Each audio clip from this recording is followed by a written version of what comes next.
and you're back to Money Master the Game, 7 simple steps to financial freedom.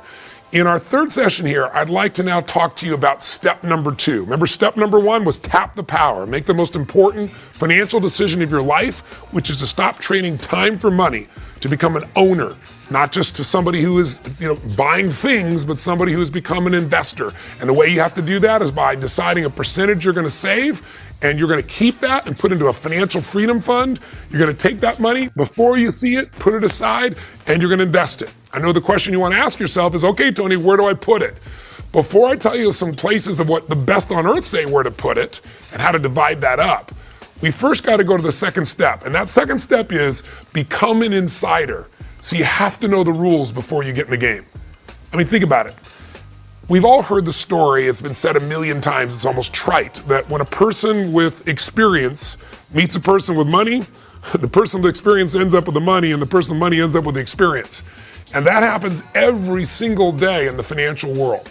The financial world is designed primarily not to meet the needs of an individual investor, but to meet the needs of the organizations that have built them. That's why we have this high frequency trading where somebody knows what you're going to buy in advance, in milliseconds, buys and sells and makes money off of you, because the system is not about protecting you, as by now I'm sure we're well aware of. However, even though some people will call that system rigged, there's a way you can still win, but you got to know the rules or you're going to get hurt. This is an area where most people started to do okay financially, and then something happened and they got burned, and then they give up, and you just can't give up. So I'm here to make sure you don't get burned. If you were burned in the past, put that behind you. It's not gonna happen again. And in my book here, I'm covering 9 of the biggest financial lies. They're basically marketed myths that people buy into that allows other people to take control of your finances and make much more from your money than they ever should in a million years. So let's start out. Let me just start out by saying, you and I become the insider by starting to understand how this system works. And let's do it by just asking a simple question. What if I said to you right now, what if I said, I want you to imagine just for a moment, someone comes to you with the following investment opportunity. The person says they want you to put up 100% of the capital, they want you to take 100% of the risk, and if it makes money, they want 60% or more of your upside over the life of your investments over decades. They want that to come to them, even though they put up no money and they took no risks. Are you going to make a deal where you put up all the money, take all the risk, they take no risk, put up no money, they get 60% over time of your money? You'd say, you don't have to think about that one, Tony. That one's never going to happen in a million years. Really? Let me give you a clue. If you own most mutual funds, that's the deal you've already got. They say, how is that humanly possible? Because people don't know what they're paying in fees, and they don't understand the power of compounding. Now, if you watched the last video that we just did together, you saw that little amounts of money can compound into huge amounts of money in a very short period of time. And the same thing happens with investing. Most of us start investing, and we don't invest tomorrow and get the return. We invest over decades.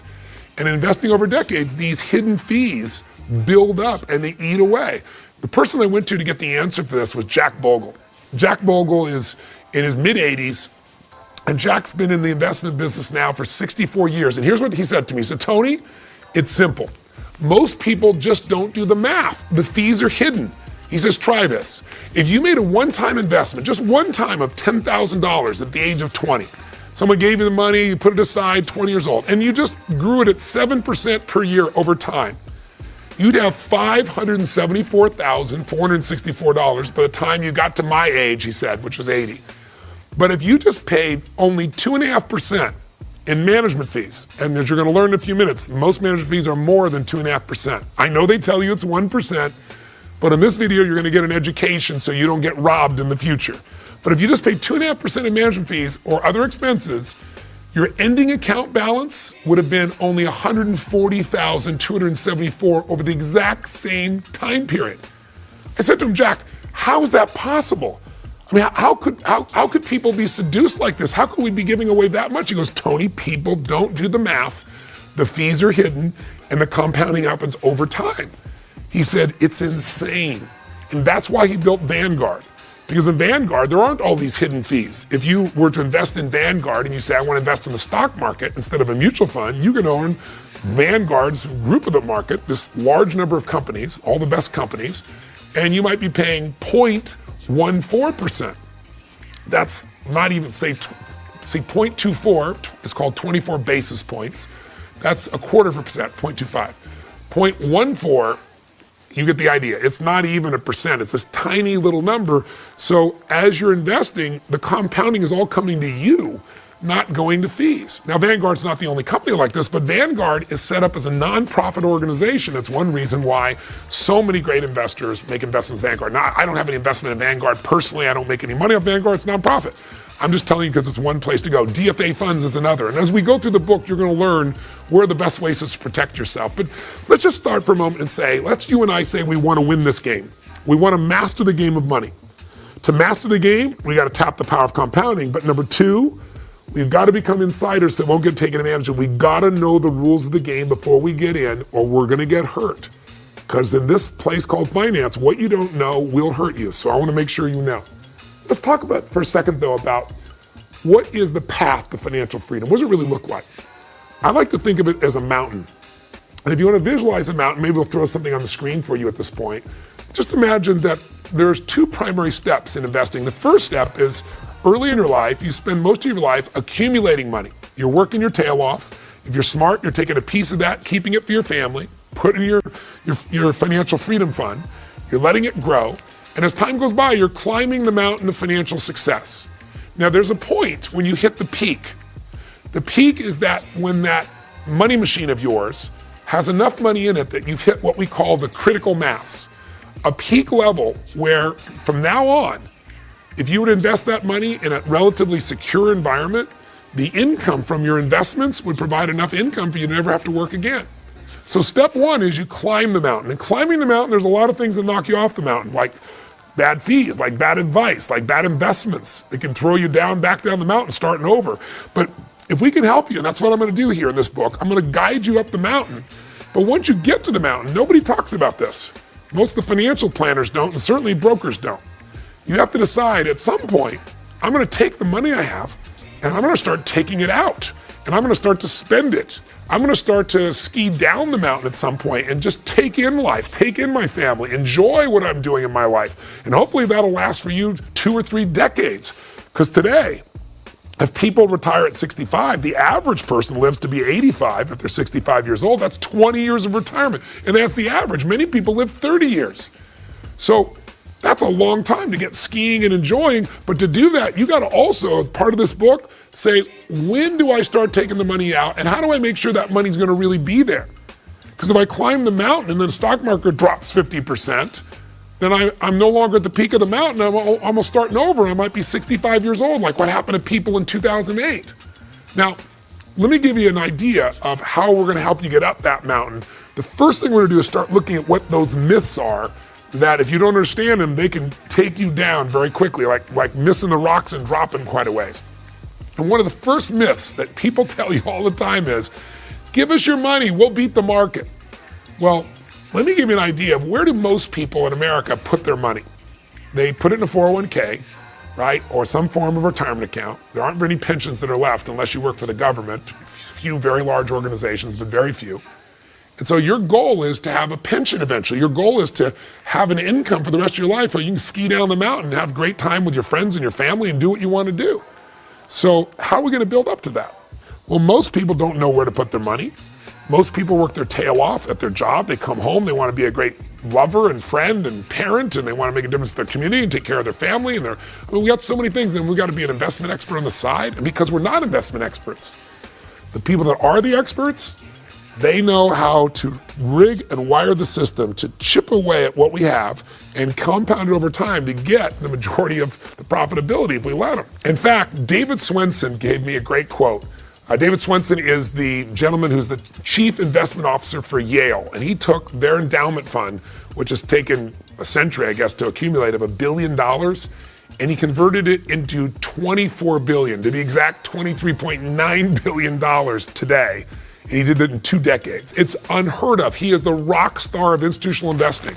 So if there's anybody I want to go to and say, where do investors put their money? Should they put it in mutual funds, which is where almost everybody does? In fact, he calls it the $13 trillion lie. And let me give you the exact quote of what he said to me. Quote, when you look at the results on an after fee, meaning after paying all the fees, and after tax basis over any reasonably long period of time, there's almost no chance that at the end you're going to beat an index fund with a mutual fund.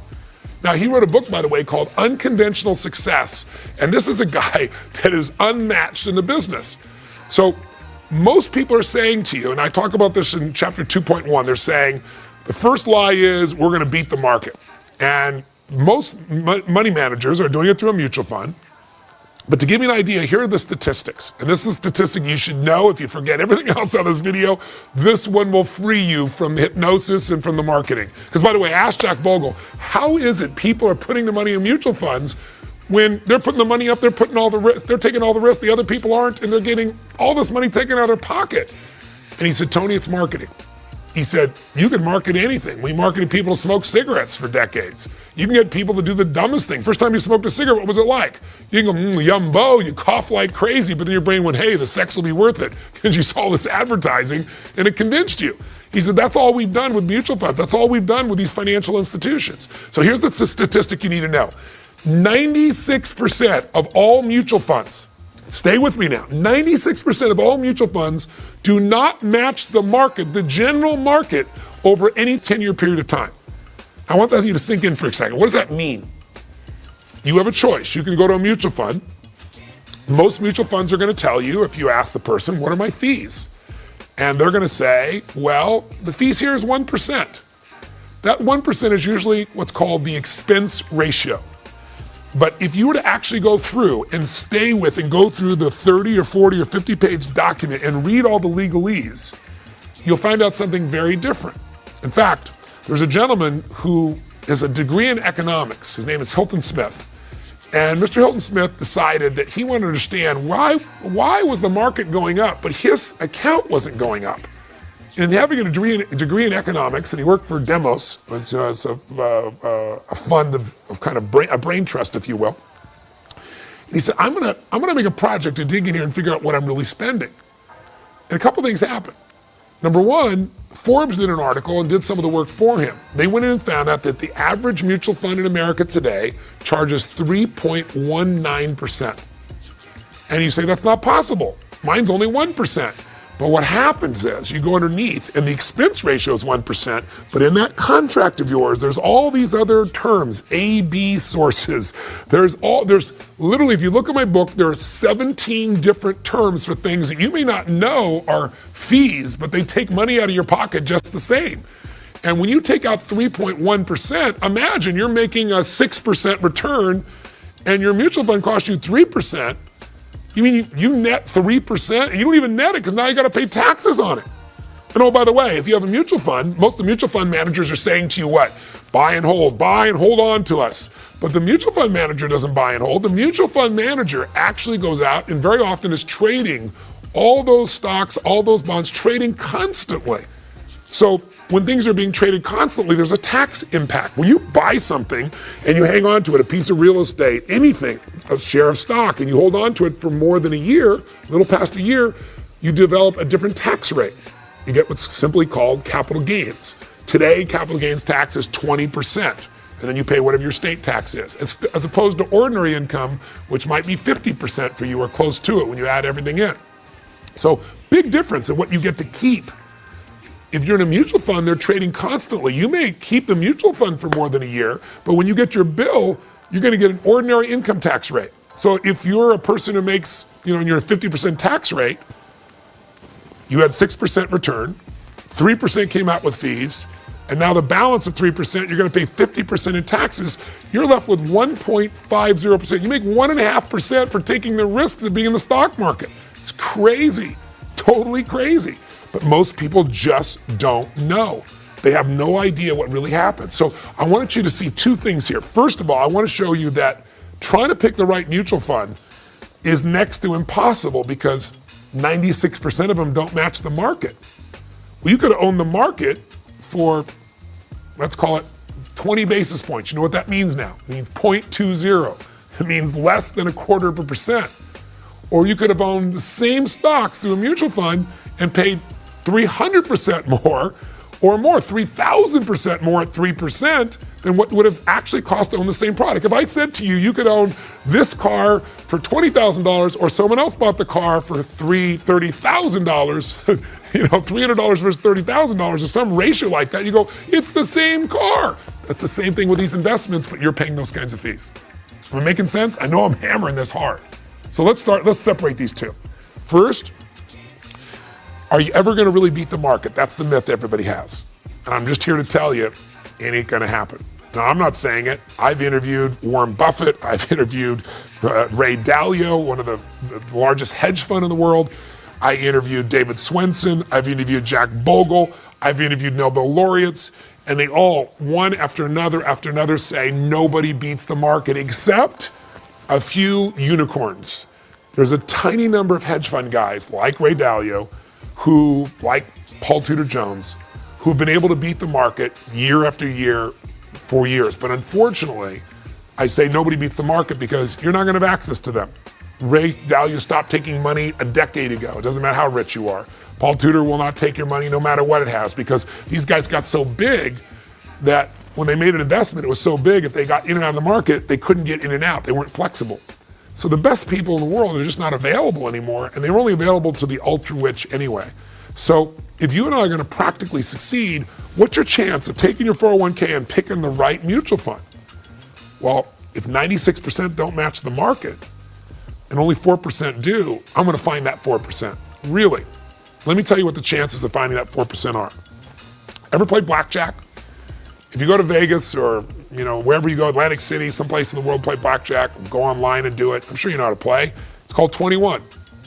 You try to get to 21 without going over. If you have 22, you lose. If anybody gets higher than you, above that number under 21, they win. So how does it work? Well, let's say one day you're playing blackjack and you get delivered by the dealer, 2 face cards. They're worth 10 each, that's worth 20 points. If you go any higher, your chance of failing is really, really bad. If you're inner idiot, there's only one card that can give you 21, that's an ace. There's only 4 in the whole deck. If your idiot says, hit me, give me another card, you have an 8% chance of getting 21 in blackjack if you got 2 face cards and you get the 1 ace. You got an 8% chance of victory. Picking the right mutual fund, you got a 4% chance of victory. It's not gonna happen. In fact, if Warren Buffett, if you want to know how Warren Buffett feels about it, in his famous 2014 letter that he sent to all his shareholders, he explained that as the world has changed and what he wants done with his money is also the same, that when he passes, he wants his wife's money that's in trust, 90% of it to be put in index funds. And he said, why? Because you're just not going to beat the market. The markets are too efficient today. It's just not going to happen. So when Warren Buffett says this, you get a little clue what has to be done. But every other one of these experts that I talked about as well talked about it, that through time, somebody can win for a period of time, but over the years, the market itself is what really wins. In fact, Warren Buffett put his money where his mouth was. He built $1 million wager against New York-based Protégé Partners. And what was the bet? He bet Protégé that if they couldn't pick, he'd give them up to 5 hedge fund managers, the best 5 in the world, and that the 5 hedge fund managers couldn't collectively beat what the S&P and 500 index did over a 10-year period. In other words, he's put his money in an index where there's virtually no fees. They're gonna have these huge fees on hedge funds. Let's see who wins. Well, guess what? As of February of 2014, the S&P 500 is up 43.8%, and those 5 hedge funds are only up 12.5%. They're light years behind, and they got a lot more expense. So it's kind of like, think about if you were like the world's fastest man, Bolt's his name, and now you're running against a pack of Boy Scouts. That's what happens when you own the index. That's how different it is. Now, Ray Dalio said point blank, you're not gonna beat the market. No one does. Only a few people are gold medalists, and most people don't have access to those people. So if you understand this, then you ought to understand that this is not just one research project. An industry expert named Robert Arnott, he's the founder of Research Affiliates, very well known, spent 2 decades studying the top 200 actively managed mutual funds. Now, what does actively managed mutual fund mean? And they're all over 100 million. When you go to a mutual fund, most of you are going to an active fund, you're saying, I'm gonna give my money to somebody, and what they're gonna do is, they're gonna take my money and they're gonna figure out where to put it, because they're gonna be smarter than me.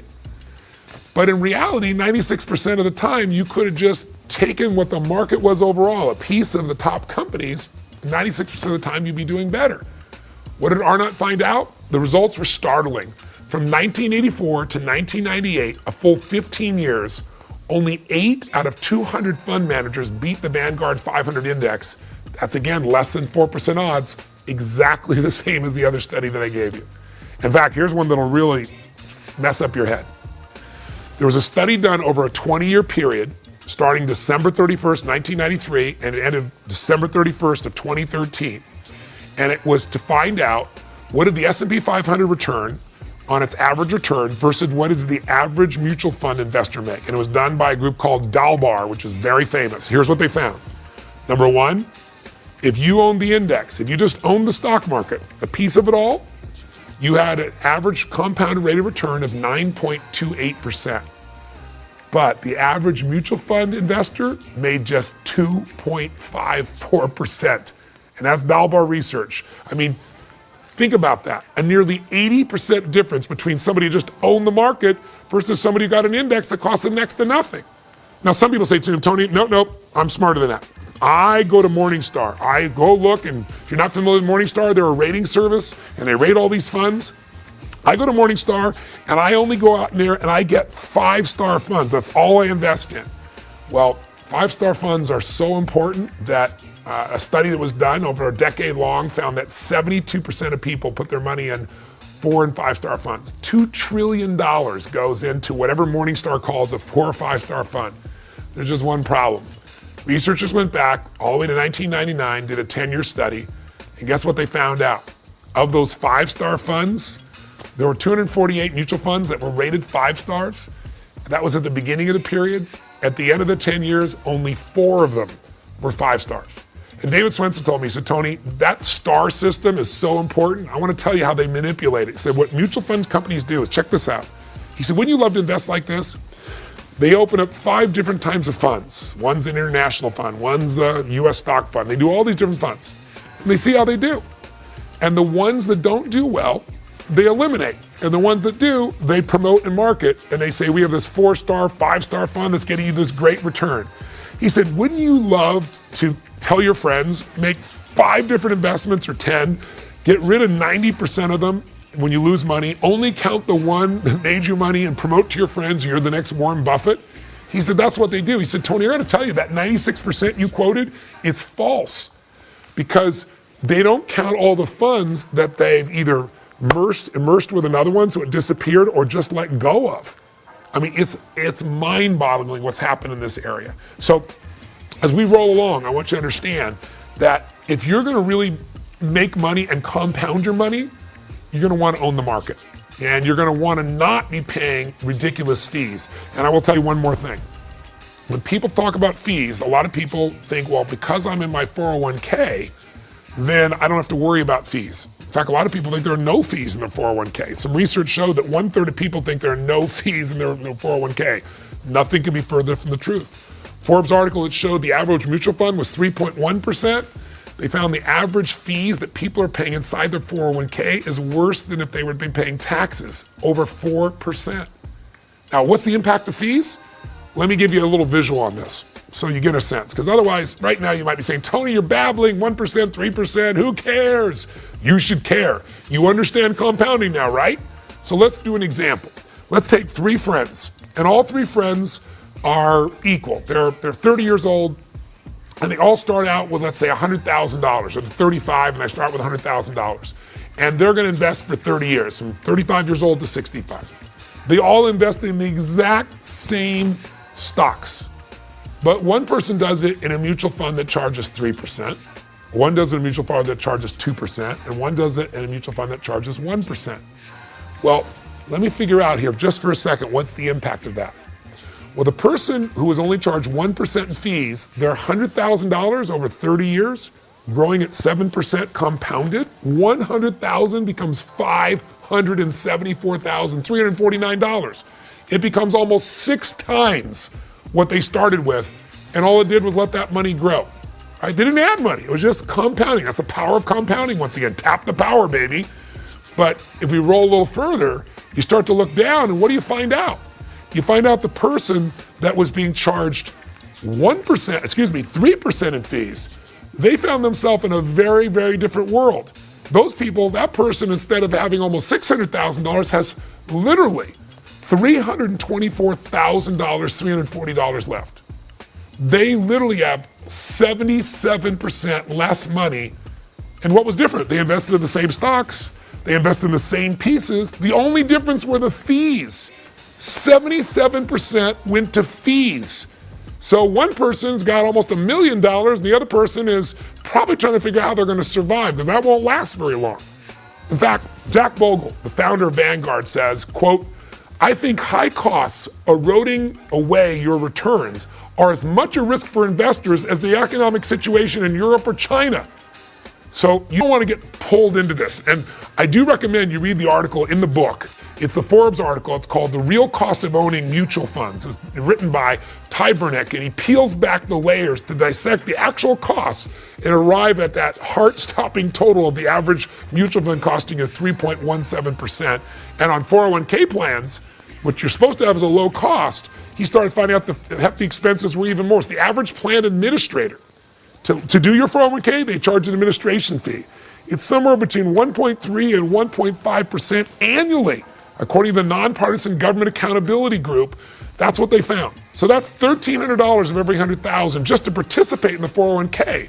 So when you have that 1.3% on top of the 3.17%, you can actually be paying more expensive to own a supposedly tax-free account or tax-deferred account. You might be paying 4.47 to 4.67%. Now, it's a bunch of numbers. What the hell does that mean? Once again, if you're getting a 6% return and someone's taking away 4.47%, that means you're getting 1.5%.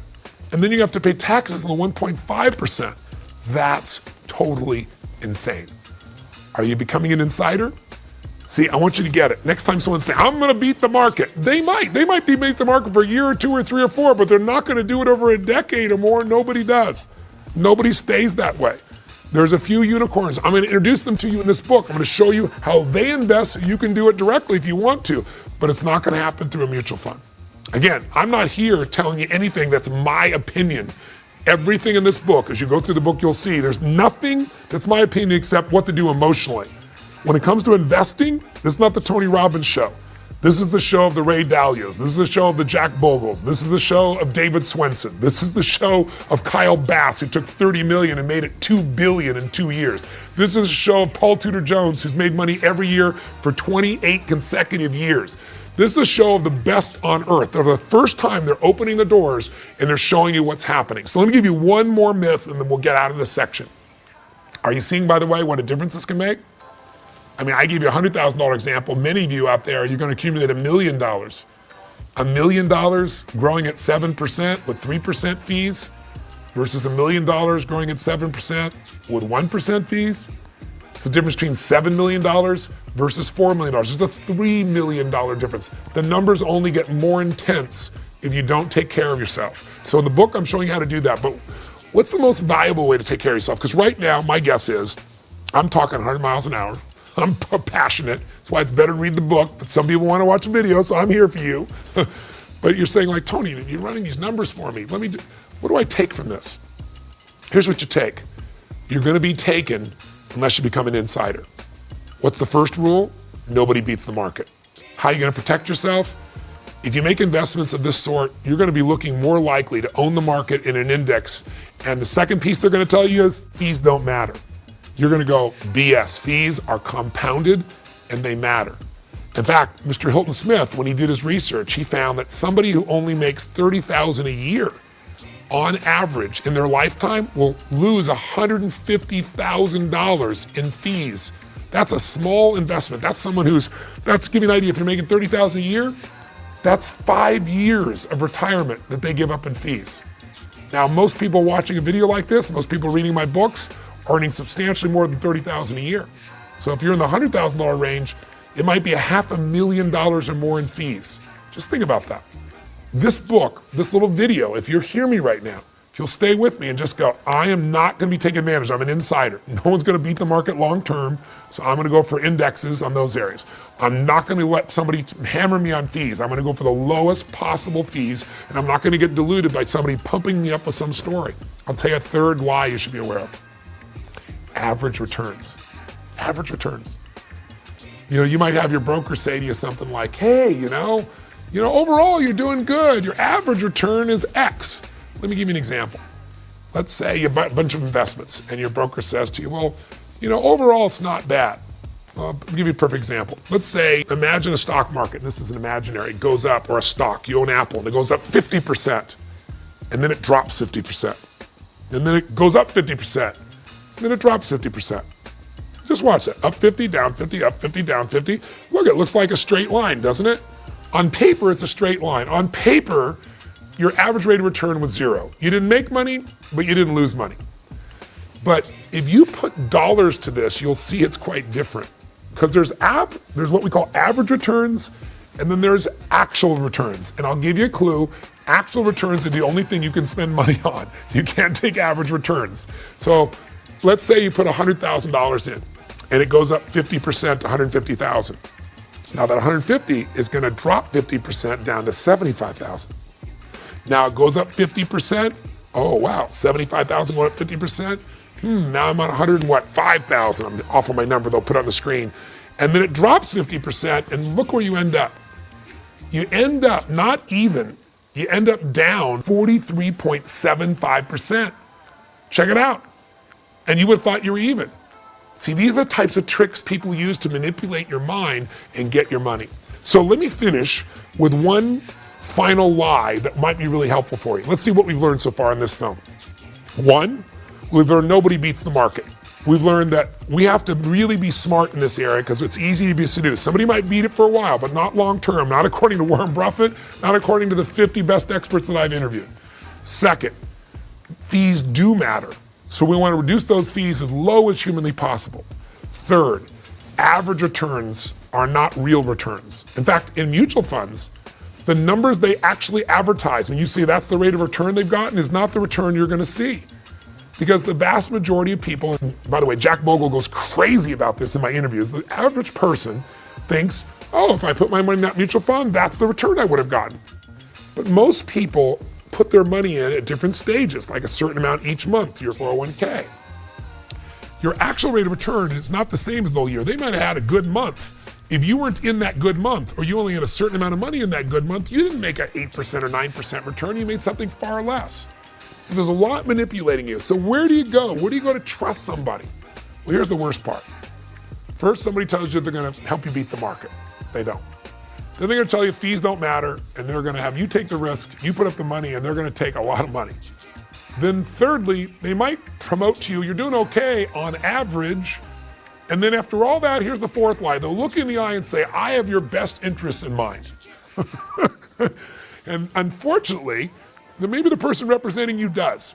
Meaning, the world we live in today is a bizarre world. The financial industry has just huge influence because of the economics that they spend on Congress and lobbying Congress. And the person who's representing you, in most cases, who's representing your money and your investments, is not legally required to make sure they put your interest ahead of their own. In fact, there's a legal distinction for it. And that legal distinction is this idea of whether or not you have to have what's called a suitable investment versus a fiduciary. Now, I know your brain's gonna wanna be fried for a moment, but if you stay with me on this, I can promise you, I can save you a ton of money and get you the advice and find somebody you can trust. There are 302 names for a broker today. They're everything from wealth advisor to broker. They're every term you can imagine. What makes somebody a broker is they represent a big company, let's say a big bank, for example. And so they're really a salesperson. They can only sell you what you have. If you go to a Toyota dealership, they're not gonna sell you a BMW. They can only sell you what they have.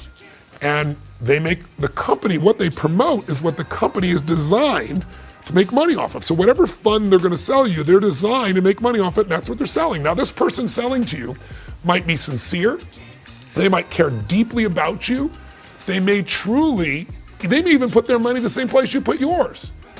But they could be sincere and be sincerely wrong because they're part of a captured system. Let me give you an example. I watched a video.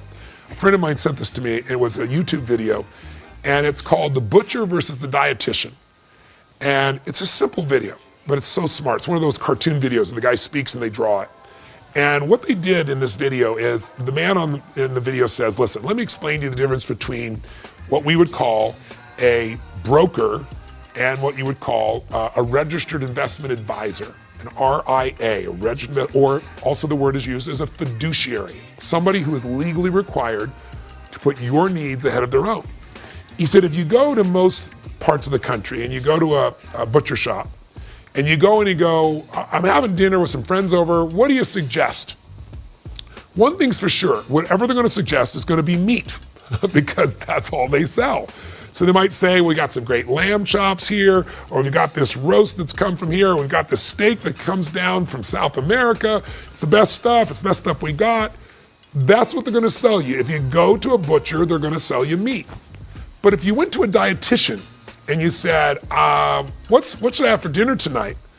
I'd like to have some meat. They might say, hey buddy, I know you want some meat, but let me just show you something. Your cholesterol's getting up, you're gonna have a heart attack. Maybe it's time for a little fish for you. Maybe it's time for a little rice. Maybe there's a little more salad for you. So a dietitian will actually tell you what's best for you because they're not getting paid to sell meat. They're getting paid for their advice. Versus a broker is a butcher. Their job is, sincerely, to sell you the best meat they think they have. But you gotta remember, there's an organization deciding what meat to sell you and how they can make the most profit from it. So when I watched this video, I was really intrigued.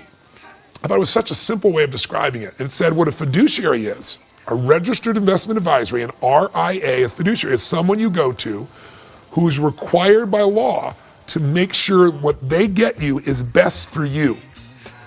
The broker has a different rule, and the rule is called suitability standard. I know this sounds like legalese, but you gotta understand this, because if you don't, you'll get taken advantage of. Here's what that means. Suitable just means they asked you some questions, they heard your goals, and that they think that what they're offering you could help you get your goals. There's no way you're gonna sue somebody over the suitability standard and say they didn't take care of me. It's not gonna happen. So, interestingly enough, I'll give you a perfect example. Like, suitability is the lowest standard you can imagine. If somebody has a suitability standard, they tell you to buy Apple this morning, or Microsoft, or whatever, IBM, and they sell you that stock, and then later in the day, they buy it cheaper, no problem. They won. But if someone's a fiduciary, if they're a registered investment advisory, and they represent your best interest, they legally, if they told you to buy Apple or Microsoft, and you bought it this morning, and they buy it cheaper tonight, they have to give you their stock. It's required by law. They have to put your interests ahead of their own. You would think that everyone would be legally responsible to put their interest behind yours, make you first. But in the financial industry, it's not that way. And there have been huge pushes by Congress to try to bring the fiduciary standard to all financial people. And the financial system has fought it off with big dollars and big lobbyists. So you have to understand this. So one of the things that I really try to do is say, okay, in my book, I'm showing you what to do, but I wanted to be able to say, okay, if you feel like you want someone to do this for you, where do you go? You do not want to go to a broker, even if they're a good guy. As Ray Dalio said, you think that broker's your doctor, and he isn't your doctor. He might be sincere, he might care, he might even done okay for a while, but he's not a gold medalist, and he's not going to know where to put your money, and he's going to be selling you what he's supposed to sell you. It's part of a boilerplate, part of a room. So when I watched that little video on the dietitian, versus the beef salesman, so to speak, the butcher, I found out that the founder of that particular company, the man who did it behind it, was the head of a company called Hightower. And Hightower is right now the 13th fastest growing company in the United States in Inc. magazine. And it's also the 5th largest registered investment advisory in the world. And they have 30 billion, with a B, dollars worth of assets. And I noticed, I went to meet this man, I interviewed him, and he started telling me stories about what happens in the system that just made me crazy. He said, Tony, here's the common thing people will do. They'll say, I'll do all your investments for the stock market, for equities, for 1%, and I'll do all your bonds for free. He said, Tony, it's not free. They just don't charge you a commission. And he started walking me through this stuff called bond math, where you might be paying 6% or 6 points on something you thought you're paying nothing for. So I started pitch and catch with this man, and Elliot is just a brilliant, brilliant guy. And so after we spent hours and hours together, I said to him, Elliot, I said, your job, what you've done, as I understand at Hightower, is you're taking care of ultra wealthy people. And you're coming in and you're showing them what all the fees really are, and you're eliminating all the fees. You're not taking the profit. You're just delivering services for a fee, for a percentage. He said, that's right. I said, why aren't you doing that for the average person? He goes, Tony, I'd love to. He said, the system is messed up, and there's no transparency. He said, it's just, you just can't do it profitably with people because it takes so much time to service somebody. And if you're taking a tiny percentage, like 1% or less of their assets as a fee, 95 basis points, less than 1% or less. He said, you need somebody who has a lot of money for the time you do it. I said, I understand that. But I said, the average person is getting screwed.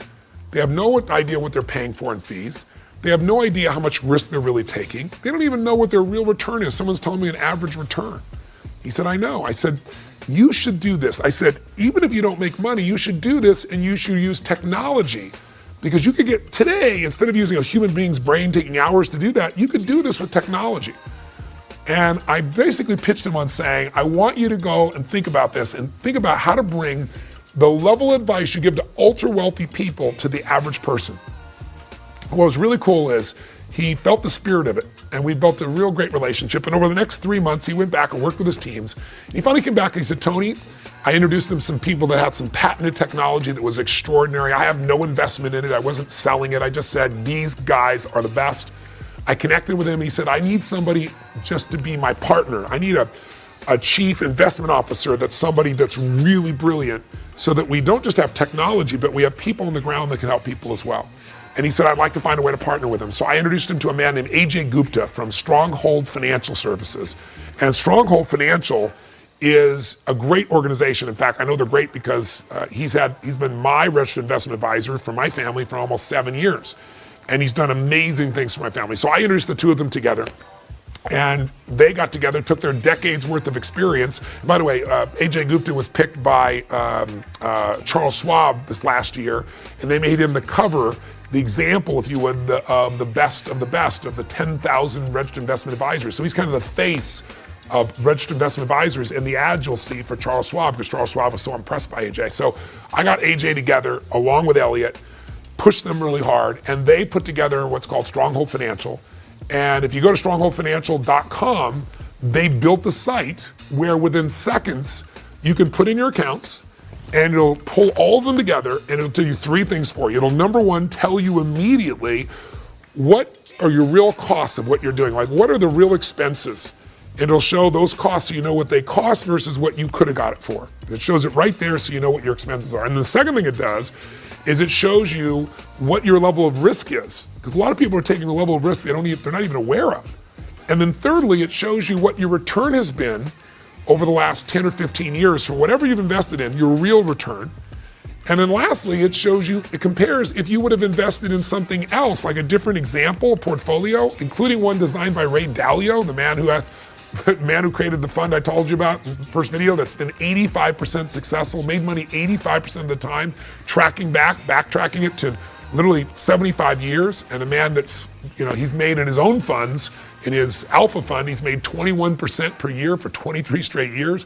So he designed a fund you'll learn about in the book later on, or a portfolio, I should say. So it shows you how you're doing compared to if you did that, what the risk level is, what the return is. So it's kind of like looking under the hood of your broker. And so I'm really excited. Now, why would they do, and by the way, when you're all done, you get to see all this, and it's free. And you can now go take that information and you can go invest it on your own, do it yourself. Or you say, look, I'd like these guys to become my registered investment advisor, and you can click one button and you can become a client, and they charge you less than 1% to manage all that you do, and they bring you other types of elements as well. And once it's less than 1%, the more money you have, the lower it gets, just like any other registered investment advisor.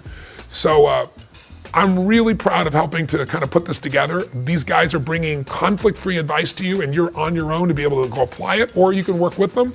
I have no vested interest in this. I could have. They offered me a third of the company for bringing this together, and instead I said, you take what you would have given me, that third, and I want you to put it into financial literacy and to feeding people, my passion. So that's what they're doing. I am going to work with them on the ultra wealthy side at some point here with helping people of that nature, because if I help those people, they have the money and they can afford it, and I can participate in that process. So I'm real proud of what it is, and you can go to literally to strongholdfinancial.com and you can begin to test this out for yourself if you'd like. So just think about this though, more than a third of workers in this country, a third of baby boomers have less than $1,000 saved for retirement. And when you look at things like that, when you look at the fact that 77% of Americans say they have financial stress, but they don't have a plan, What these guys have done at Stronghold is they're basically showing you how to create a plan in minutes. And that plan that you might have spent $1,000 or $1,500 for, now you can take and just do it on your own. So why are they doing this, by the way? Not hard to figure out. It's the right thing to do, but they're also not stupid. What do we talk about? The secret to wealth is do more for others than anybody else. And the wealthy people that they normally manage, they didn't start out wealthy. So they're hoping that if they take care of you now, you get stuff for free, but as time goes by, you'll probably remember them and become a client, and then hopefully a lifelong client and a raving fan, and that's how they're gonna build their business. By the way, you might say, well, Tony, is Stronghold the only place I can go? Of course not. What you wanna do is go get yourself a registered investment advisor. Now you can, by the way, you can do all this yourself. You don't have to have an RIA. But if you want some advice, you want somebody who's required by law to be on your side. And the only thing I'm gonna tell you is this. I've included in the book the website for registered investment advisors all over the country. So I want you to be clear. You don't have to go to the guys at Stronghold to do that. But in the book, I give you 5 things to evaluate to know whether or not they're qualified or not. And I would tell you that not all financial planners are equal. In fact, I'll tell you a statistic that's crazy. And I have this in the book, and you can see the actual study. It's crazy. 46% of financial planners have no retirement plan. That's right. 2,400 financial planners were actually surveyed anonymously in a 2013 study by the Financial Planning Association, and close to half say they don't practice what they preach. Now that's crazy. Now, to be fair to them, the world is so complex right now, many people don't know what to do. So if you're gonna get a fiduciary, think of them 2 ways. I think of it as 2 measurements you want, like a cross. First thing I want to know is, are they really a fiduciary? On this side, to the left is people that are just salesmen. The middle line here is where legally they're required to take care of me, and some people are trained to be a better fiduciary than others. Like your lawyer, your accountant, they're a strong fiduciary. They're only going to do what's in your interest required by law. And a very strong fiduciary will do the same. But you can be a strong fiduciary, and we got to measure something else. Are you really sophisticated? Do you have some of the best choices? Do you know investments where I can make a return, for example, where I'm guaranteed not to lose money in the stock market and still get 80% or 90% of the upside? Very few do.